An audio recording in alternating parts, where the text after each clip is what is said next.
कमी होऊ नये ही एक सर्वसामान्यांची अपेक्षा आहे। आता इतक्या मोठ्या संकट काळातली एक दिलासादायक बातमी मात्र आपण बघूयात। काटकसरीचं आवाहन केल्यानंतर आज पंतप्रधान नरेंद्र मोदी 5 देशांच्या दौऱ्यावर गेले। त्यांच्या दौऱ्याची सुरुवात UAE मधनं झाली। काही तासांच्या UAE दौऱ्यामध्ये पंतप्रधान मोदी आणि राष्ट्रपती मोहम्मद बिन झायद अल नाह्यान यांच्यात द्विपक्षीय बैठक झाली आणि त्यांच्या बैठकीमध्ये LPG पुरवठ्याबद्दल एक महत्त्वाचा करारही झाला।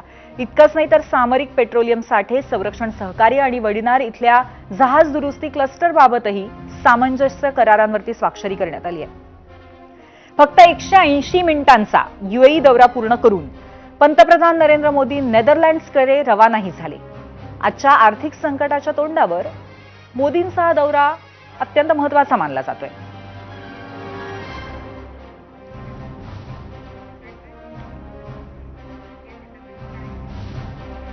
तर या सगळ्या महागाईच्या पार्श्वभूमीवर, त्याचबरोबर ज्या मार्मिक टिप्पण्या आपण बघितल्या, या सगळ्याच्या पार्श्वभूमीवर आता चर्चेला सुरुवात करूया। आपल्या